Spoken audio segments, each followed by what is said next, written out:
So I have completed the troubleshooting with your machine, and I decided to make this video to explain how it can be repaired. So first, let me start from that anti-vacuum valve. This is the valve. I just removed the tube.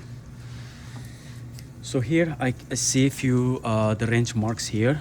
I presume you tried to tighten it. So basically this is the brass material. It's really easy to damage this part. This is the external damage, but it doesn't do anything internally. But I'll explain how can you perform it in the future with the proper tools. The wrench shouldn't be used to remove that anti-vacuum valve here. Okay. So inside that anti-vacuum valve, there is a one small the plunge. When first time it generates the steam progressively release from here, and then it seals the connection. That there is a one. So there is a one that the plunge in the middle. It goes up and it seals the connection. So if I try to press the plunger. Okay, sorry, let me do this like this. Okay, if I press it, it will release steam.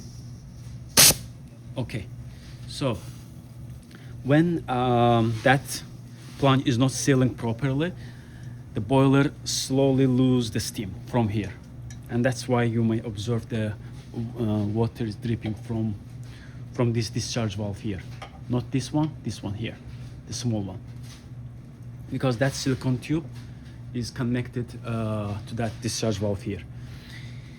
So for now, actually it's doing the job. I know it's released some steam, but still boiler still is able to maintain the pressure. That's why you don't see any fluctuation on the steam pressure here. So you can decide after watching the video, and we can keep this part on place, and you can operate the machine few months, maybe 6-7 months, but at some point it will require the replacement. Currently I will say it sealed the connection maybe with 90% efficiency, because I can hear the sizzling noise. It slowly release some steam. Yeah, so basically we can do it here, or you can do it later after 5-6 months. You can still operate the machine. There is no any harm using the machine like this, and it's not severe leak. Okay, this is about that part. So last time when you were here, I mentioned the cost of this part is somewhere around 80, or maybe I said, I don't know, 90. Sorry for the misinformation. On the Profitec machine, this part is actually cheap. It's around $15 to $20. I mix it with a La Marzocco's anti-vacuum valve. They are really expensive, but this one is cheap. We can order few if you want, and you can keep them for the future. And let me show you how can you replace it at home. And sorry, before that, one more information. So on this machine, they don't use the Teflon or any other gasket here. They use what do you call it? Lock thread. Sorry, thread lock. This is the liquid that you add to the threads before you making connection. It's a sorry, I dropped it. So basically, this is the liquid. You open it to put around the threads, and then before you connect it, and it creates the proper seal. And it's also food safe. Let me see, is it the food safe? Yeah, so it needs to be food safe. I will send you the few links. You can also have it, and in the future, whenever you decide, you can use it.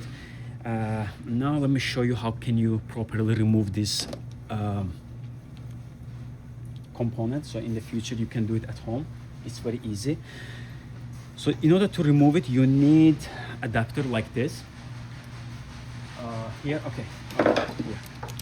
So this is the adapter. It fits here, and you have to use the socket wrench, something like this.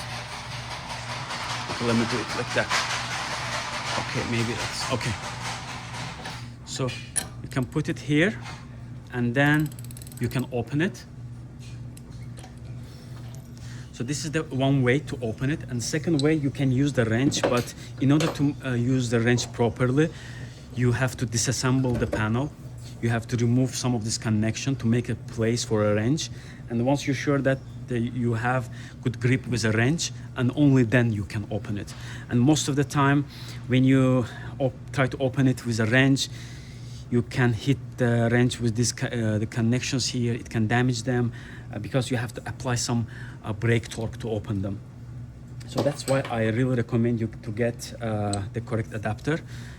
This one is, let's see the size here. This is 11 to 16 inch adapter. And this is the socket wrench. And this is another connector that you put it like, so it gives space. If I use it directly with a wrench, again, I have space problem here. It's possible, but again, it's better to have one more this part. And in the future, you can also remove this one, and you can also, I believe, let's see it fits or not, to the safety valve. For safety valve, yeah, we have to remove this holder, but I believe it also fits here. So this is about anti-vacuum valve. How can you replace it? But apart from that, I don't see any other issue on the machine. I will say maybe I can apply the food grade grease here to take this noise away. And these valves, quick steams, they are working perfectly fine. So there is no need any maintenance on these valves. So yeah, this is the overall situation with your machine. So you don't need any kind of gasket or something here. You just need one or two maybe in the future. And you can also order it from other vendors. We don't have it as a stock part here, spare parts. But I will also send you the link so you can order it directly from the vendors. I believe it's around $15, maybe $20. Yeah, you can do it at home.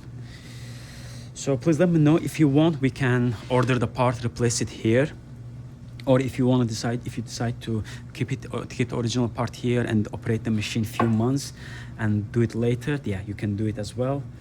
Yeah, few more information in the future. You might see the machine is not warming up. The first troubleshooting you have to perform is this temperature. Basically, they are called thermal cut-offs. They have a reset button in the middle, each of them, two here, two for the steam boiler. All you need is to press the button in the middle. Sometimes the boiler overheats and they cut the electricity as a safety feature. But yeah, apart from that, I don't see any other issue in the machine. Yeah, please let me know about your decision and we can proceed from there.